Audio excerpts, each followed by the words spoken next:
Hey everyone, welcome to Creatrix YouTube channel, my dear friends. We are live and we are back with another topper interview series. तो जैसा आप जानते हो बेटा, gate 2022 के results आ चुके हैं और इस बार धमाकेदार रिजल्ट आया अनअकैडमी स्टूडेंट्स का। अनअकैडमी स्टूडेंट्स ने काफी मचाया है एग्जाम के अंदर और आपके लिए मैं लेके आया हूं ऐसा ही एक सक्सेस स्टोरी, एक हमारे स्टूडेंट का जिनका इस बार गेट में one of the top ranks है। वो अपनी तैयारी के बारे में बताएंगे, वो आपको ये बताएंगे क्या क्या रिसोर्सेज उन्होंने फॉलो किए, क्या स्ट्रैटेजी ली और शायद कहीं ना कहीं बेटा आपको उनकी स्टोरी सुन के एक कॉन्फिडेंस मिले, एक मोटिवेशन मिले कि if he can do it then you can to.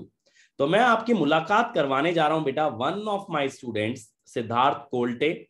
He was a Unacademy iconic student. तो आइकॉनिक सब्सक्रिप्शन उन्होंने लिया था और उन्होंने इस बार गेट में मचा दिया है, एकदम फोड़ दिया है और वो हमारे साथ हैं, आप देख पा रहे होंगे। तो welcome Siddharth. Welcome sir. So first of all Siddharth, जैसा कि आपने बताया कि आप अनअकैडमी आइकॉनिक सब्सक्रिप्शन में थे, आपने इस बार गेट में काफी मचाया है, तो सबसे पहले मैं ये जानना चाहूंगा कि आपके इस बार गेट में मार्क्स कितने आ रहे हैं। मेरे 85 मार्क्स आ रहे हैं गेट में। Okay great. तो बच्चों 85 मार्क्स आ रहे हैं इस बार सिद्धार्थ के गेट में। तो जैसा कि एक्सपेक्ट किया जा रहा था ना इस बार की बहुत ही हाई स्कोरिंग चला जाएगा पेपर, तो उतना भी हाई स्कोरिंग नहीं गया because there were some typical question. But यार मैं जानता हूं आप लोग ये सुनने तो नहीं आए हो सिद्धार्थ ने कौन सा सब्जेक्ट अटेम्प्ट किया, कौन सा नहीं किया, कहाँ गलतियां हुई।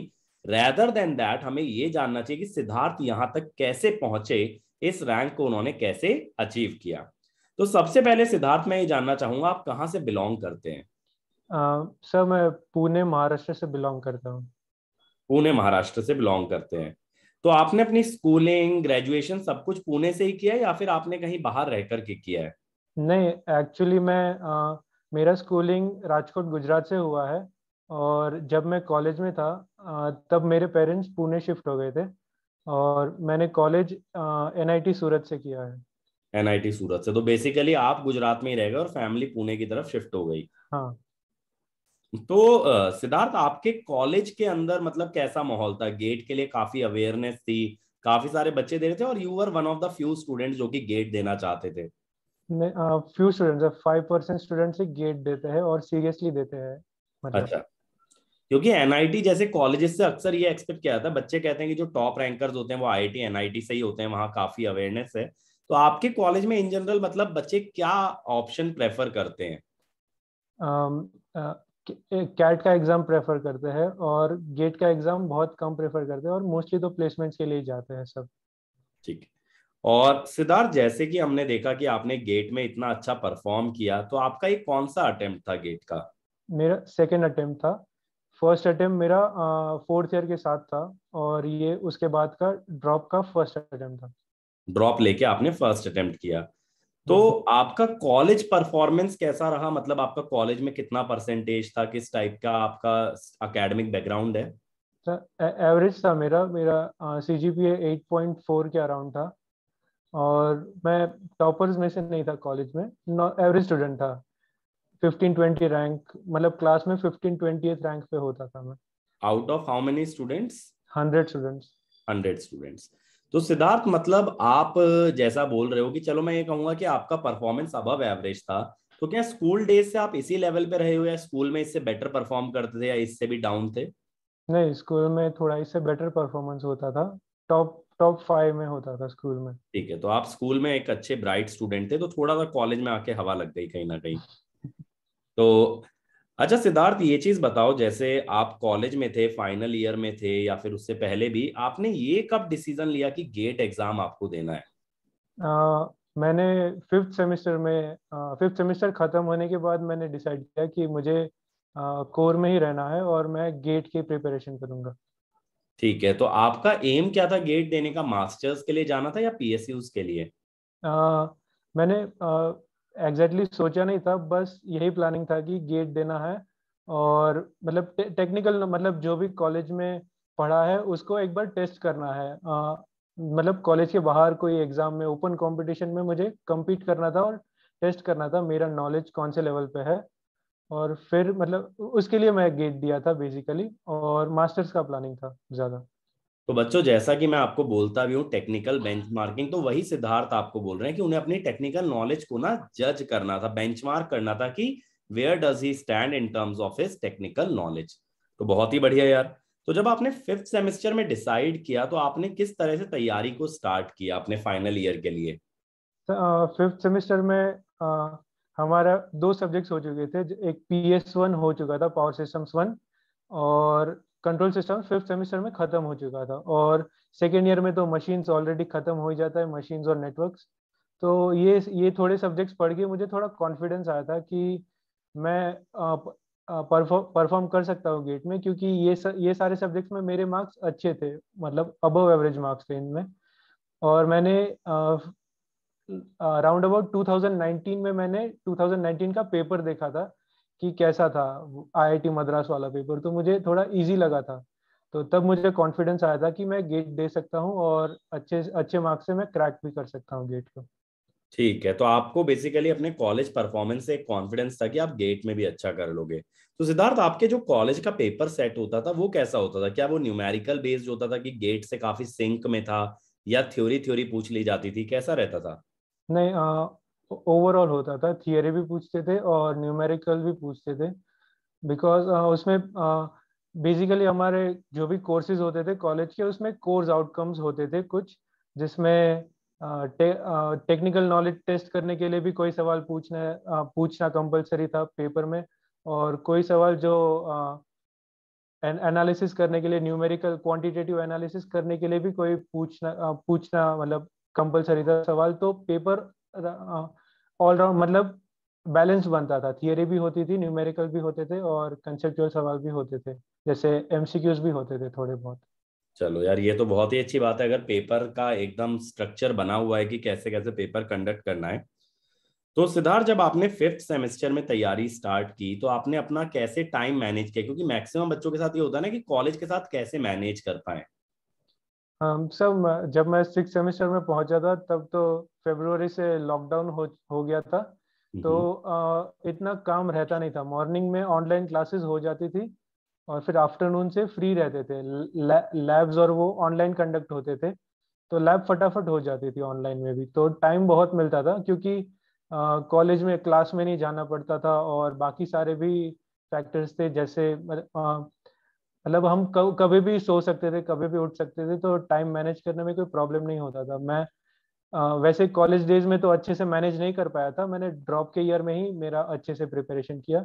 कॉलेज टाइम में तो मैं बस मेरा फर्स्ट अटेम्प्ट में इतना अच्छा स्कोर नहीं था, मैंने जो भी किया वो ड्रॉप के ईयर में ही अचीव किया है तो in terms first of. Attempt में सिद्धार्थ आपका कितना स्कोर और कितना रैंक बना था? मेरा 44 स्कोर बना था और राउंड 4000 प्लस कुछ रैंक था। यार, 4000 रैंक से इस रैंक तक पहुंचना तो ये बहुत ही बड़ी बात है आपके एंड पे। तो सिद्धार्थ, जब आप मतलब फाइनल ईयर में गेट देकर के आए, अक्सर क्या होता है बच्चों के साथ कि कम स्कोर आता है तो काफी डीमोटिवेट हो जाते हैं। तो आपको ऐसा नहीं लगा यार कि मैं तो सोचा था टेक्निकल में मचा दूंगा, लेकिन मैं मचा तो पाया नहीं, तो कुछ और जर्नी करते हैं, कुछ और रास्ता देखते हैं, दोबारा गेट क्यों? सब ऐसा आया था ख्याल कि मैं छोड़ दूं और कोई प्राइवेट कंपनी में ज्वाइन कर लूं। बट फिर सोचा था कि जैसे कॉलेज तो जून जुलाई में ही खत्म होता है और नेक्स्ट गेट एग्जाम तो फरवरी में होता है, तो सिर्फ 6 महीने ही बचते हैं। तो 6 महीने भी कोई कंपनी में जाके भी, मतलब 6 महीने बहुत कम टाइम होता है, मतलब ऐसे कंपेयर करें तो 6 महीने ड्रॉप देने में कोई प्रॉब्लम नहीं है, क्योंकि कोई फर्क नहीं पड़ेगा कि अगर 6 महीने बाद में कंपनी में इंटरव्यू देता हूँ तो वो पूछेंगे नहीं कुछ मुझे कि तुमने सिर्फ इतना इतना ड्रॉप क्यों लिया। अगर 1-2 साल का ड्रॉप होता है तो डेफिनेटली कंपनी पूछेगी। तो मैंने सोचा कि अगर हम 6 मंथ्स ड्रॉप ले सकते हैं तो क्यों ना हम गेट की प्रिपरेशन एक बार अच्छे से कर ले, और फिर अगर नहीं होता तो कंपनी में जाना तो है ही फिर आगे। यार, ये तो बहुत ही अच्छा प्रैक्टिकल एनालिसिस तुमने दिया कि 6 महीने का ड्रॉप ले ले तो मार्केट वैल्यू अपनी कम नहीं होगी। सिद्धार्थ, आपका कैंपस प्लेसमेंट भी लगा था या फिर आपने छोड़ ही दिया था सब कुछ, मतलब गेट के लिए? ना, हाँ, मैंने छोड़ ही दिया था सब कुछ गेट के लिए। बस मैंने एक दो कंपनी में जैसे जो स्टेट PSUs थी उसमें मैंने एंटर मतलब एप्टीट्यूड वगैरह दिया था, बस मैंने उसके बाद मैंने सीरियसली उसको दिया नहीं था, उस इंटरव्यू को सीरियसली लिया नहीं था फिर। तो आपके कॉलेज में कोर कंपनीज भी आई थी other than IT companies placement के लिए? यस सर, कोर कंपनीज भी आई थी। तो सिद्धार्थ, जैसा आपने बोला कि आपको कोर में जाना था, तो आपको ये इच्छा नहीं हुई यार कि कोर कंपनी तो कॉलेज में यार, ये क्यों इतना मेहनत करें, क्यों इतना फाइट करें, क्यों ना डायरेक्टली प्लेसमेंट ले ले? सब कोर कंपनीज थी वो, पावर सिस्टम्स और उन सेक्टर्स में थी सारी। हम्म। और मुझे जाना है एम्बेडेड सिस्टम्स वीएलएसआई के सेक्टर में जाना है, तो उस सेक्टर में इलेक्ट्रॉनिक कोई, सेक्टर में जाना है। हाँ इलेक्ट्रॉनिक सेक्टर में जाना है। तो कोई ठीक। कंपनी उस सेक्टर की आई नहीं, और अगर आई थी तो इलेक्ट्रिकल वाले एलिजिबल नहीं थे उसमें। अच्छा। तो मैंने फिर ज़्यादा सीरियसली लिया नहीं उसको। तो सिद्धार्थ, ये एक बहुत अच्छा पॉइंट निकल के आया यार। अगर आप वीएलएसआई में जाना चाहते हो तो आप मास्टर्स की तरफ क्यों नहीं सोचते हो? मतलब क्योंकि देखो, जितना मेरा एक्सपीरियंस है, अगर वीएलएसआई में एक अच्छी जॉब चाहिए या एम्बेडेड सिस्टम में एक अच्छी जॉब चाहिए, तो आज की डेट में अगर हम मास्टर्स कर लेना, VLSI is the most booming branch when it comes to masters. सबसे अच्छे पैकेजेस, सबसे अच्छी अपॉर्चुनिटीज उधर ही हैं। तो फिर अभी आप क्या सोच रहे हो? मतलब जैसे आप जानते हो कि आपका इतना अच्छा रैंक लग गया है, आपके लिए ऑब्वियसली सारी अपॉर्चुनिटीज खुली रहेंगी। तो do you wish to go for MTech? Yes, I wish to go for MTech. और मेरे फैमिली वाले भी वही कहते हैं कि तुम एमटेक कर लो। बट मेरा ही कहना है कि मैं, अगर इन इन केस अगर कुछ फाइनेंशियल ज़रूरत हो मेरी फैमिली को, तो मैं अभी सोच रहा हूँ, मैं उनको उनसे बार बार वही बोल रहा हूँ कि अगर आपको अगर कुछ ज़रूरत हो तो मैं जॉब कर लेता हूँ 1-2 साल, बाद में मैं एमटेक कर लूँगा। तो सिद्धार्थ देखो, मेरा तो आपको यही एडवाइस रहेगा यार। जैसे आईआईटी मद्रास के अंदर क्या होता है ना, वीएलएसआई में कंपनी स्पॉन्सर्ड कोर्सेज चलते हैं। तो वहां पे हम्म। आपको जितनी भी ट्रेनिंग दी जाएगी, that will be related to the VLSI sector in industries.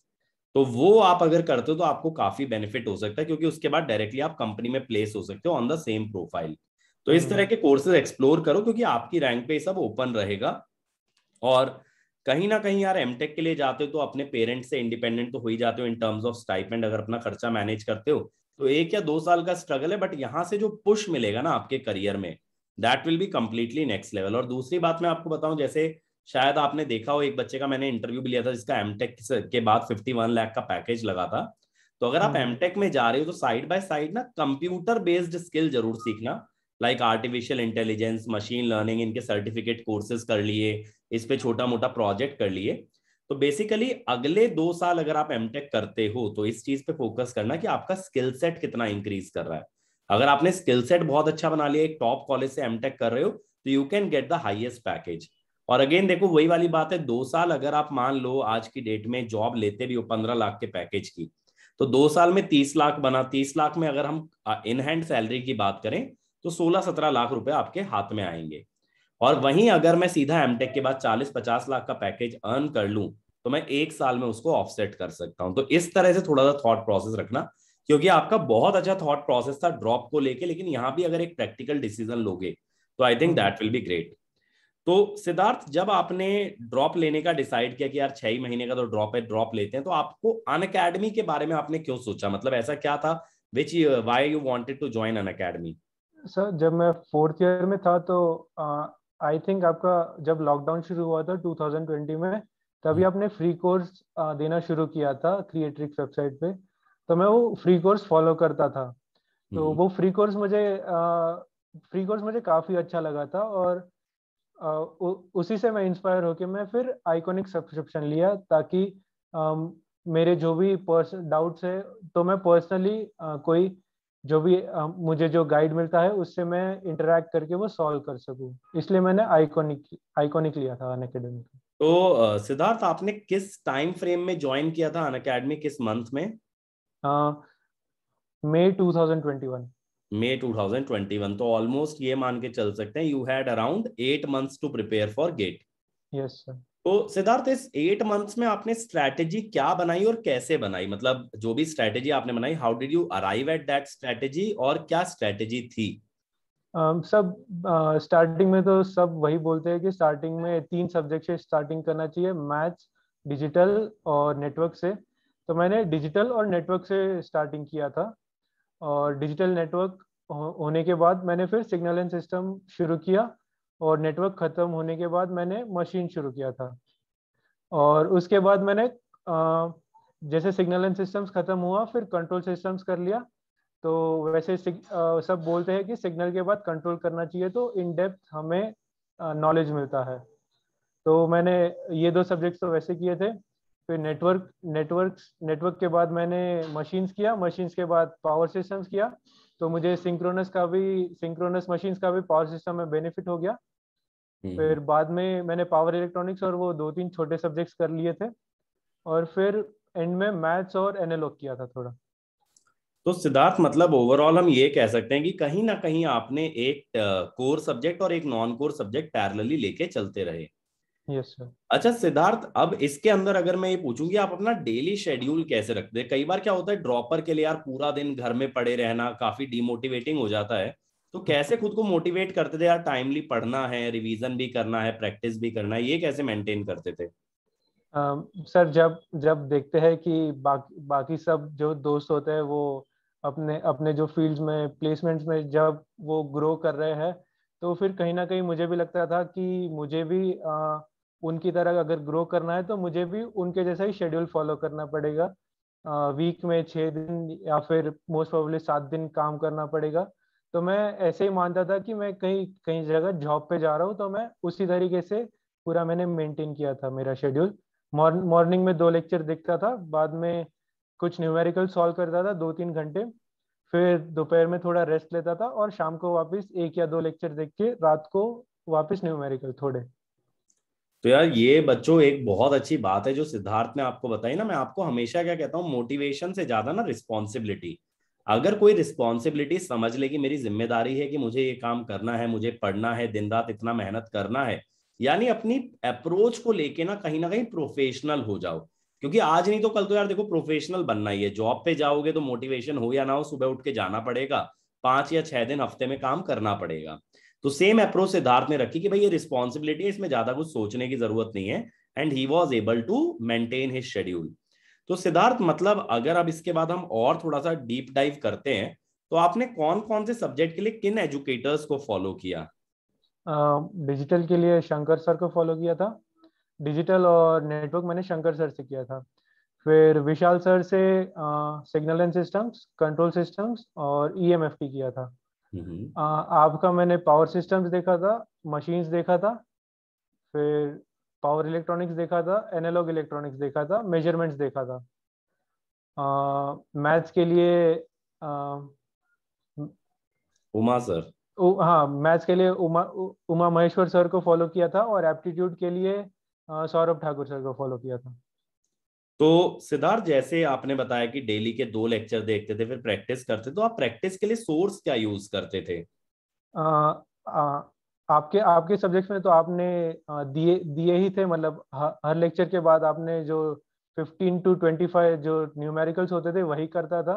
मतलब मैं आपके सब्जेक्ट्स में तो पहले वो कंप्लीट करता था, बाद में कोई और चीज उठाता था। हम्म। और डिजिटल और मतलब बाकी सब एजुकेटर्स के सब्जेक्ट्स में भी उन्होंने कुछ डीपीपीज दे रखे थे। तो मैं स्टार्टिंग में तो डीपीपीज ही सॉल्व करता था, और फिर बाद में पीवाईक्यू सॉल्व करता था, और फिर अगर कॉन्फिडेंस कम लगे तो फिर कोई और मटेरियल मैं यूज करता था, जैसे कनोडिया हो गया, वैसे मटेरियल यूज करता था।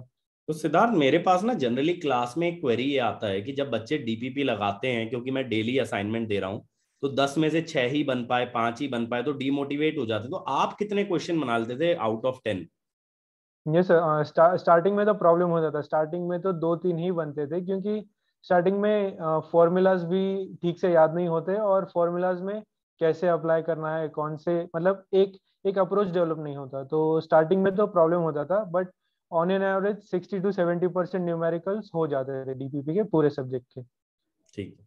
तो सिद्धार्थ ऐसे बच्चों को आपका क्या मैसेज रहेगा? मतलब यार आप भी कह रहे हो कि 50-60% बनता था, मैक्स टू मैक्स 70%, और आज आप गेट में फोड़ दिए हो। तो मतलब कैसे ये जर्नी होती है? मतलब ये कॉन्फिडेंस कैसे बिल्ड होता है, कॉन्सेप्ट्स कैसे बिल्ड होते हैं? क्योंकि फर्स्ट टाइम में बच्चा देखता है तुरंत डिमोटिवेट हो जाता है, और कई लोग इसी वजह से लाइव क्लासेस को ड्रॉप कर देते हैं कि यार मैं पढ़ ही नहीं रहा हूँ, मुझसे तो बन ही नहीं रहा है। सर तो मैं ऐसा करता था कि जब डीपीपी सॉल्व करता था, तो जो जो न्यूमेरिकल मुझसे हो जाता था फर्स्ट टाइम में, मैं उसको मार्क नहीं करता था, मैं उसको ऐसे ही छोड़ देता था। जो नहीं बनता था उसको मैं 1 स्टार मार्क कर देता था, और उसको 1-2 दिन सोचता था या फिर उसका सॉल्यूशन देखता था। फिर 1 मंथ या 2 मंथ के बाद मैं वापस वो सारे न्यूमेरिकल्स देखता था जो जो मैंने 1 स्टार मार्क किया है। अगर वापस नहीं बनते तो मैं उसको 2 स्टार मार्क करता था, और वैसे रिवीजन के टाइम पे मैं सॉल्व करता रहता था। और अगर वो बनता ही नहीं न्यूमेरिकल, तो फिर मैं ऐसा मान लेता था कि गेट में अगर ऐसा सवाल आएगा तो मैं छोड़ दूंगा, क्योंकि ये मैं 2 या 3 बार भी मैं ट्राई कर चुका हूँ अच्छे से, पर फिर भी नहीं हो रहा, तो मैं ऐसा सवाल गेट में छोड़ दूंगा, क्योंकि सारे अटेम्प्ट नहीं करने गेट में, कुछ छोड़ सकता है। बिल्कुल। तो यार ये तो बहुत ही अच्छी बात बताई कि आपने हर स्टेज पे क्वेश्चंस को फिल्टर आउट करते गए और लास्ट में रिवीजन के लिए सारे क्वेश्चन बचे। अच्छा सिद्धार्थ, ओवरऑल आपकी प्रिपरेशन की अगर मैं टाइमलाइन की बात करूं, जैसे आपने मई से स्टार्ट किया, तो कब तक आपका सिलेबस पूरा हुआ, फिर रिवीजन कैसे मैनेज किया, टेस्ट सीरीज कैसे मैनेज किया? अक्टूबर तक मैं स्टार्टिंग की, अक्टूबर नवंबर तक तो 60 to 70% सिलेबस खत्म हुआ था। मैथ्स, मतलब मैथ्स बाकी था और एनालॉग बाकी था, और एक दो छोटे सब्जेक्ट जैसे मेजरमेंट बाकी था और ईएमएफटी बाकी था। और पावर इलेक्ट्रॉनिक्स आपका उस टाइम पे चल रहा था, तो वो आधा कंप्लीट हो चुका था, आधा बाकी था नवंबर तक। तो मैंने फिर पी खत्म किया और मैथ्स भी साइड बाय साइड खत्म करता गया, क्योंकि मैथ्स में तो मैंने देखा था कि कॉलेज के टाइम में ही कोई प्रॉब्लम नहीं आती थी, और जब मैंने फर्स्ट अटेम्प्ट दिया था तो भी मैथ्स में मुझे कोई प्रॉब्लम नहीं आई थी। मैं मैथ्स के सिर्फ एक ही सवाल गलत हुआ था मेरा फर्स्ट ट्राई में भी। तो हम्म। मैथ्स में मुझे थोड़ा कॉन्फिडेंस था, तो मैंने मैथ्स को एंड में रखा था। तो मैथ्स तो दिसंबर में किया, मतलब नवंबर तक 60-70% हो चुका था, और बाकी दिसंबर में किया जो जितना भी किया था, सब तो सिद्धार्थ, आपने सब्जेक्ट्स। 100% सिलेबस कंप्लीट किया था या कुछ टॉपिक स्किप भी कर दिए थे? नहीं, कुछ टॉपिक स्किप भी किए थे जो ईएसी में नहीं आते, वो मतलब जो ईएसी में आते हैं गेट में नहीं आते, वो स्किप कर दिए थे। हम्म। और जिसमें से सवाल बनना थोड़ा मुश्किल है, वो मैंने स्किप कर दिए थे। ठीक है। तो सिद्धार्थ, जैसा आपने बताया कि नवंबर तक 70% सिलेबस कंप्लीट हुआ, तो आपको बचा 30% भी करना था, रिवीजन भी करना था। ये दोनों चीजें कैसे, आपने रिवीजन कब से स्टार्ट किया और कैसे उसको मैनेज किया? हाँ, रिवीजन भी मैंने दिसंबर से ही स्टार्ट किया था। तब उस टाइम पे मैंने थोड़ी प्रैक्टिस कम कर दी थी, और मैं थियरी कंप्लीट करने में लग गया था दिसंबर के मंथ में। और मैं जो जो मुझे टॉपिक टफ लगते थे, तो मैं उसको उसको अलग से प्रैक्टिस करता था। बाकी जो इजी इजी टॉपिक्स होते हैं मेजरमेंट में और ईएमएफटी में, तो वो टॉपिक्स मैंने प्रैक्टिस नहीं किए थे दिसंबर में। मैंने उसकी डायरेक्ट प्रैक्टिस जनवरी में ही की थी। जो भी पीवाईक्यूज ही लगाए थे उसमें, मतलब मैंने सारे सब्जेक्ट्स में डीपीपीज नहीं लगाए, जो मेन हाई स्कोरिंग सब्जेक्ट्स है उन उन उनमें ही मैंने डीपीपीज और वो लगाया है। थोड़े इजी सब्जेक्ट्स में मैंने डीपीपी छोड़ दी थी, फिर उसमें उसमें सिर्फ पीवाईक्यूज PYQ, लगाए थे। ओके, तो हम्म। उसमें सिर्फ PYQ कर लिए। तो डेली रूटीन में कैसे इस रिवीजन को इनकॉर्पोरेट करते थे, क्योंकि दो सब्जेक्ट आप पैरेलली पढ़ भी रहे हो, फिर रिवाइज भी करना है। तो डेली का मतलब, अगर एक रूटीन की बात करें, दिसंबर में आपका सुबह से शाम तक रूटीन कैसा रहता था? तो दिसंबर में आपके लेक्चर तो मॉर्निंग में रहते थे, रिवीजन के, तो मॉर्निंग में मैं रिवाइज कर लेता था। और आफ्टरनून में मैं उस रिवीजन के जो न्यूमेरिकल्स थे वो सॉल्व कर लेता था, 3 बजे तक या 4 बजे तक। फिर 4 बजे के बाद मैं जो मेरे बाकी सब्जेक्ट्स है वो खत्म करने में लग जाता था। तो उस टाइम पे मैं थोड़ा ज्यादा ज्यादा का एफर्ट डालता था, तो मैंने राउंड अबाउट एवरेज में 7 या 8 घंटे करता था नॉर्मल टाइम में। तो दिसंबर में मैंने 12 to 13 आवर्स मैंने अपना टाइम बढ़ा दिया था पढ़ने का। तो उस टाइम वैसे करके मैंने सिलेबस भी खत्म किया और रिवीजन भी साथ साथ में होता गया। चलो यार, ये तो बहुत बढ़िया बात है। तो आप ये कह रहे हो रिवीजन में आपने वो क्रैश कोर्स फॉलो किया था जो कि मैंने आपको लास्ट में पूरा प्रोवाइड किया था, उसमें भी सिलेक्टिव सब्जेक्ट आपने किए कि सारे सब्जेक्ट अटेंड किए थे नहीं, रिवीजन? सारे सब्जेक्ट किए थे आपके। सारे सब्जेक्ट रिवीजन में आपने अटेंड किए। तो सिद्धार्थ, अब अगर बात करते हैं टेस्ट सीरीज की, तो टेस्ट सीरीज को कैसे मैनेज किया? Part test, subject test, mock test, हर तरह के टेस्ट को? अच्छा, मैं ज़्यादा पार्ट टेस्ट दिए नहीं, मैंने सिर्फ सब्जेक्ट टेस्ट दिए हैं, जिसमें फुल सिलेबस कवर होता है। हम्म। सब्जेक्ट खत्म होने के बाद मैं सीधा फुल सिलेबस टेस्ट ही देता था, और उसमें ही मैं जज कर लेता था कौन से टॉपिक्स वीक है। तो उसको मैं रिवीजन के टाइम पे थोड़ा ज़्यादा टाइम देता था, और वापस उनके न्यूमेरिकल सॉल्व करता था। हम्म। तो मैंने एक बार सब्जेक्ट खत्म होने मेरे पास तीन तीन सब्जेक्ट टेस्ट थे। तो हम्म। एक बार खत्म होने के बाद फर्स्ट सब्जेक्ट टेस्ट दे दिया, फिर second subject test first revision के बाद, और सेकंड सब्जेक्ट टेस्ट मैंने दिसंबर के रिवीजन के बाद दिए थे।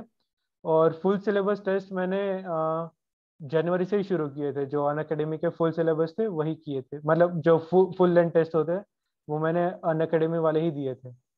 मैंने अच्छा, जनवरी में ही फुल लेंथ टेस्ट दिए थे तो जो फर्स्ट। हमने AIMT कराया था फ्री टेस्ट सीरीज, वो भी आपने दिया था एवरी संडे जो टेस्ट हम लोग करा रहे थे? यस, वही दिया था। अच्छा सिद्धार्थ, हमारे कोर्सेज के अंदर यार हर संडे वैसे भी टेस्ट होता है, वीकली क्विजेज होती हैं जो कुछ एजुकेटर्स लेते हैं, तो वो आप देते थे या उनको स्किप कर देते थे? मैं उसमें स्टार्टिंग में मैंने 2-3 सब्जेक्ट्स में दिए थे, शंकर सर वाले में दिए थे मैंने। हम्म। और फिर और बाद के सब्जेक्ट्स में लाइव नहीं करता था, मैं रिकॉर्डेड देखता था। तो अच्छा, उसमें होते नहीं थे उस टाइम पे टेस्ट, तो मैं संडे को फिर मैं PYQ सॉल्व करता था उसकी अच्छा। जगह। तो जहां PYQs को। क्विज नहीं मिलती थी तो आप PYQ लगा लेते थे, अगर क्विज पॉसिबल है तो क्विज दे देते थे। हाँ। सिद्धार्थ, जब आप मॉक टेस्ट दे रहे थे यार, तो उसमें कितने मार्क्स आप स्कोर कर रहे थे? सर फर्स्ट मॉक टेस्ट में तो मेरे सिर्फ 45 मार्क्स आए थे। हम्म। सेकेंड मॉक टेस्ट में उससे भी कम आए थे, 44 या 43 हो चुके थे। बट जब पर उस टाइम जब सेकेंड मॉक टेस्ट के बाद मेरा ऑलमोस्ट सारे सब्जेक्ट का रिवीजन भी हो चुका था। तो थर्ड मॉक टेस्ट से मेरा स्कोर 70 के अराउंड रहा है। एक में 70, फिर 72, फिर 70, 74, 72 वैसे थे लास्ट 3 मॉक टेस्ट मेरे। सिद्धार्थ, जैसे यार आपका कभी 44 आया, कभी 45 आया, तो कहीं ना कहीं ये थॉट प्रोसेस नहीं आया यार, ये तो उतने ही मार्क्स आ रहे हैं जितने लास्ट ईयर आए थे, फिर मैंने 6-8 महीने इन्वेस्ट करके क्या ही मतलब अचीव किया है? सब बहुत मतलब अगर जिस दिन मेरे 44 या 43 मार्क्स आते थे उस दिन मैं शाम आफ्टरनून में टेस्ट करता था 2:30 to 5:30, तो मैं उसके बाद कुछ कर नहीं पाता था। बहुत ही डीमोटिवेटिंग लगता था। बट फिर वही सोच रहा था कि अगर मैं 6 महीने कर लिया है, 7 महीने कर लिया है, तो क्यों ना अपनी जर्नी एक और महीना एक्सटेंड कर ले गेट एग्जाम के बाद, क्योंकि उसके बाद तो कौन बोलने वाला है कि तुम पढ़ो, तुम ये करो। तो मैं सोचा कि अगर एक ही महीना करना है तो थोड़ा झेल लेते हैं, थोड़ा प्रेशर हम हैंडल कर लेंगे थोड़ा एक महीने में। तो मेरी कंसिस्टेंसी मैंने कम नहीं होने दी। डिमोटिवेटिंग तो हमेशा लगता था मुझे, जब तक गेट एग्जाम नहीं हुआ था तब तक हमेशा मुझे डिमोटिवेटेड फील होता था। और मतलब बहुत बहुत ही डिप्रेसिंग माहौल था थोड़ा, तो क्योंकि सिद्धार्थ, प्रेशर बहुत रहता है ना जब ड्रॉप के आपके बाद। मार्क्स कम आ जाते थे तो आपकी लाइफ में कोई भी ऐसा पर्सन था जिससे कि आप तुरंत इंटरेक्ट करते थे, कहीं ना कहीं मूड अपलिफ्ट हो जाता था, थोड़ा गाइडेंस के लिए बात कर लिया, किस तरह से इस चीज को टैकल करते थे? ये सब मैं और मेरा एक दोस्त, हम दोनों साथ में प्रिपेयर कर रहे थे गेट के लिए। तो हम दोनों हर टेस्ट के बाद अपना हमारा जो जो टेस्ट है वो डिस्कस करते थे। और उसके बाद फिर एक बार डिस्कशन होने के बाद फिर हम डिसाइड करते थे कि कैसे करना है, क्या करना है। तो मेरे फ्रेंड ने मुझे बहुत मोटिवेट किया था। वो तो वो यार भी ये अन बहुत ही अकेडमी अच्छी में ही बात है था। कि आपने अपने फ्रेंड के साथ भी चीजों को मैनेज किया। सिद्धार्थ, अब मैं ना देखो ऐसा बहुत रेयरली देखता हूँ कि कोई बच्चा 70-75 की रेंज में है मॉक टेस्ट में और गेट में इससे ज्यादा स्कोर कर ले। तो जैसे क्या होता है ना, जैसे एक मैं बच्चों को काफी एग्जांपल देता हूँ कि यार विराट कोहली है, विराट कोहली बड़े मैच का खिलाड़ी है, तो बड़ा मैच होगा ना तो जब ज्यादा प्रेशर होगा तो वो अच्छा परफॉर्म करता है। तो कहीं ना कहीं आपके साथ भी ऐसा हुआ कि यार एक्चुअल एग्जाम में जहां प्रेशर एकदम हाईएस्ट होता है, there you perform better than the mock test. तो ऐसा मतलब क्या हुआ वहां पे, माइंडसेट कैसा था एग्जाम में कि आप मॉक टेस्ट से भी अच्छा स्कोर किए? तो मुझे मुझे ऐसा फील होता है कि जो जब प्रेशर होता है तो एक तो हार्ट बीट्स बढ़ जाते हैं, तो मतलब ब्रेन सेल्स एकदम खुल जाते थे। और मतलब एकदम कंसंट्रेशन, एकदम पिन पॉइंट कंसंट्रेशन हो जाता था एग्जाम में। और हर सवाल एक बार दो बार चेक करने के बाद ही मैं ये करता, मतलब मार्क करता था। और मैंने मॉक टेस्ट दिए थे तो उसमें पता पता था मुझे कि मेरी गलती यहाँ पे हो सकती है, वहां पे हो सकती है। और मुझे मेरी फॉर्चुनेटली मुझे मेरी सारी गलतियां याद थी कि मैंने क्या क्या गलतियां की थी मॉक टेस्ट में। तो मैंने वो नहीं होने दिया मेरे गेट एग्जाम में। तो सिद्धार्थ, जैसे मतलब एक तरह से आप ये कह दो कि आप ओवर कॉन्शियस हो गए एग्जाम के अंदर यार, कि अपने को ना भटकना नहीं है यार। लेकिन हम्म। कई बार ऐसा होता है ना, एग्जाम टाइम में कोई नेगेटिव थॉट आ गया, उन 3 घंटों के बीच ही माइंड डिस्ट्रैक्ट हो गया, तो ऐसा आपके साथ हुआ ही नहीं या हुआ और आपने इसको ओवरकम किया? नहीं हुआ था स्टार्टिंग में, बट फिर वही बात है कि मैं वही सोच रहा था कि ये 3 घंटे सिर्फ गेट एग्जाम पे फोकस करते हैं, क्योंकि बाकी बाकी सब सोचने के लिए तो टाइम है, बाद में भी है, कभी भी सोच सकते हैं नेगेटिव थॉट। नेगेटिव सोचना है तो कभी भी सोच सकते हैं, रात को भी सोच सकते हैं। तो मैंने वही वही सोचा कि ये 3 घंटे है, वही डिसाइड करेंगे कि मेरा आगे क्या होता है। तो मैंने सोचा कि इन 3 घंटों में कुछ नेगेटिव सोचना ही नहीं है, सिर्फ गेट पे फोकस करना है। कुछ पॉजिटिव भी नहीं सोचना है, कुछ नेगेटिव भी नहीं सोचना है, सिर्फ न्यूट्रल रहना है और सवाल सॉल्व करने हैं। अच्छा सिद्धार्थ, जैसे आपने बताया कि आपने आइकॉनिक सब्सक्रिप्शन ज्वाइन किया था, तो आइकॉनिक सब्सक्रिप्शन में आपका कोच के थ्रू कैसा हेल्प रहा, मतलब कि कोच की वजह से आपको किस तरह का सपोर्ट मिला? सर जब स्टार्टिंग में जब आदत नहीं थी रेगुलर लेक्चर करने की, तो तब उन्होंने बहुत हेल्प की थी। उन्होंने बोला था कि इसको इसको एज अ चैलेंज लो कि तुम ये टाइम पे बैठोगे ही ये जगह पे, और तुम्हारा तुम्हारा जो ये चैलेंज का प्राइस होगा वो तुम्हारा गेट रैंक होगा या फिर तुम्हारा जो ड्रीम जॉब होगा वो होगा। तो वो वही बोलते थे कि अगर अगर तुम्हारा मन नहीं करता पढ़ने का तो वो सोचो कि तुम्हारे दोस्त क्या कर रहे हैं अपनी फील्ड में, और जो जिनका रैंक आ चुका है पहले वो क्या कर रहे हैं। क्योंकि मेरे दोस्तों का पहले भी अंडर 100 रैंक आ चुके हैं जो फर्स्ट अटेम्प्ट में ही आ गए थे। तो वो वही बोलते थे कि उनको जैसा फील हुआ, या फिर आपको उनका रैंक सुन के जैसा फील हुआ था, तो उस चीज को सोचो और अपना जो भी शेड्यूल है वो मेंटेन करो, और रोज रोज लेक्चर अटेंड करो। कभी भी छोड़ना नहीं है, एक भी दिन छोड़ना नहीं है तुम्हें। तो सिद्धार्थ, जैसे आपने बताया कि आपके कोच ने आपको काफी इनिशियली मोटिवेट किया टू बिकम वेरी डिसिप्लिन्ड, इसके अलावा आपने जो मेंटोरशिप सेशंस होते हैं इसमें क्या डाउट्स भी डिस्कस किए, या फिर सिर्फ और सिर्फ मोटिवेशन के लिए आपने ये सेशंस लिए थे? नहीं, डाउट के लिए एक्चुअली एक ऑलरेडी एक चैनल एस्टेब्लिश था जिसमें हम डाउट पूछ सकते थे, तो डाउट का ज्यादा कोई बात थी नहीं। वो जो मेंटरशिप सेशंस थे उसमें तो मैं हमेशा मेरा स्ट्रेटेजी डिसाइड करता था, हम्म। और अगर कोई डाउट आता था कि ये सब्जेक्ट में कॉन्फिडेंस नहीं आ रहा तो क्या किया जाए, तब उन्होंने बोला था कि ये सारे बुक सॉल्व करो, ये सारा मटेरियल सॉल्व करो। और उन्होंने भी थोड़ी मदद की थी, उन्होंने भी मटेरियल जो भी पीडीएफ अगर अवेलेबल नहीं थे तो उन्होंने भी प्रोवाइड किए थे। अच्छा, तो यार चलो, ये तो बहुत सारी टेक्निकल बातें हो गई। सिद्धार्थ, जैसे आजकल क्या है ना यार, गेट रैंक का उतना क्रेज नहीं है क्योंकि बच्चों को पहले ही पता चल जाता है रैंक प्रिडिक्टर के थ्रू। तो जब रैंक प्रिडिक्टर में आपने यूआरएल डाला और कुछ दिन तक ऑब्जर्व किया कि आपकी रैंक कितनी आ रही, तो तब कैसा फील हो रहा था? मतलब 4 डिजिट रैंक से यहाँ तक पहुंचना तो बहुत मुश्किल चीज है यार। स्टार्टिंग में तो कोई बोल रहा था कि 85 मार्क्स पे रैंक तो 100 के आसपास रहने वाला है। तो मैंने एक बार उसमें डाला, रैंक प्रेडिक्टर में डाला, और फिर मैंने मेरा स्क्रीनशॉट लेके मैंने मेरे मेंटर को भेजा कि सर मेरा ये दिखा रहा है।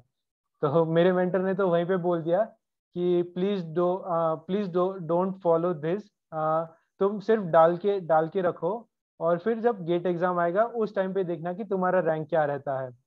क्योंकि उन्होंने बोला कि मैंने भी लास्ट टाइम डाला था, उनका भी कुछ रैंक आया था 200 अराउंड। तो बोल रहे थे कि मैंने जब रैंक ये यूज किया था प्रिडिक्टर, तो वो बोल रहे थे कि मेरा बहुत ब्लड प्रेशर बढ़ गया था। तो वो बोले कि मैं एडवाइस करता हूँ कि तुम यूज मत करो इसे। पर फिर भी मैं वीक में एक बार खोल के देख लेता था, और ज्यादा कुछ वेरिएशन आ नहीं रहा था मेरे रैंक में। जो भी फर्स्ट वीक में चेंज आया वही रहा था मेरा रैंक तो एंड में। सिद्धार्थ, इसके बाद जब आपने अपने पेरेंट्स को इन्फॉर्म किया कि यार इतना रैंक बन सकता है इस बार, मतलब एक अच्छी अपॉर्चुनिटी, तो उन लोगों का रिएक्शन कैसे था? वो तो अभी भी काफी एक्साइटेड है। उनको उनको तो मतलब बोला कि आज इंटरव्यू है, तो वो बहुत खुश हुए थे। जब उनका पहले एग्जाम के पहले तो अप्रोच था कि जो भी होगा हमारा तुम्हारे लिए कोई व्यू चेंज नहीं होने वाला, तुमने मेहनत की है तो हम तुम्हें हमेशा अप्रिशिएट ही करेंगे कोई भी रैंक आए तुम्हारा। बट फिर जब रैंक आया तो वो भी बहुत खुश हुए थे, क्योंकि उनको उनको भी फील हुआ कि इसने मेहनत की है और उसको उसका जो भी रिजल्ट है वो मिल रहा है। तो कहीं ना कहीं मैं थोड़ा डिमोटिवेटेड रहता था, थोड़ी लूज रहता था, इन द सेंस मेरी एनर्जी बहुत कम रहती थी उस टाइम पे। तो उनको फिर रिलीफ फील हुआ कि नहीं, अब ये अपनी वापस नॉर्मल लाइफ में आ जाएगा, क्योंकि इसका रैंक अब अच्छा आ रहा है। तो इसको अब हमें समझाने की जरूरत नहीं पड़ेगी कि जो हुआ वो छोड़ दो वैसे। तो सिद्धार्थ, जैसे आपकी फैमिली में आपका सबसे बड़ा सपोर्ट सिस्टम कौन रहा कि जिनसे आप बात कर सकते थे, कभी भी अपनी फीलिंग शेयर कर सकते थे? हाँ, मेरी फैमिली में मेरे मॉम डैड से तो मैं बात कर ही सकता था, और फिर मेरी नानी के साथ बात करता था, और मेरी 2 मासी थी, उनके साथ मैं बात करता था कि क्या मतलब गेट के क्या फायदे हैं, अगर ये रैंक आ जाता है तो क्या होगा। फिर मैं मेरे ड्रीम्स शेयर करता था कि मैं ये करूंगा, वो करूंगा, यहाँ पे घूमने जाऊंगा, वहां पे घूमने जाऊंगा। तो मैं वैसी बातें करते रहता था अभी उनके कहाँ साथ। का टिकट कराया यार घूमने का, क्योंकि अब तो रैंक भी आ गया है। अभी अभी कुछ सोचा नहीं है, अभी एडमिशन हो जाए फिर प्लानिंग है कि कहीं पे घूमने जाए, हिमाचल साइड घूमने जाने का प्लान है। चलो यार, बहुत ही अच्छी बात है। आप एंजॉय करो अपना ये पोस्ट सक्सेस वाला पीरियड, है ना। और बहुत ही जल्द हो पाया तो मिलना भी होगा इन पर्सन, यस है सर। ना। हम्म। तो मचाओ यार, बढ़िया तरीके से एंजॉय करो, अपनी फैमिली के साथ सेलिब्रेट करो, and all the best for all your future expectations, all your future plans. और अगर थैंक यू कहीं पे सर। भी कोई भी गाइडेंस चाहिए होगी तो आपके सभी एजुकेटर्स, मेंटोर्स आपके साथ रहेंगे। एंड जो भी करना आगे, जितनी शिद्दत से अभी मेहनत की है, इसी को बस कंटिन्यू करना। अगले 2 साल अगर एमटेक में भी यही टेम्पो मेंटेन कर लेते हो तो you can become really really inspirational and really really successful in life, yes sir. है ना। तो GATE is just a milestone. इसको ये मत सोचना कि अब जो हो गया दैट इज फाइनल, ये फाइनल नहीं है।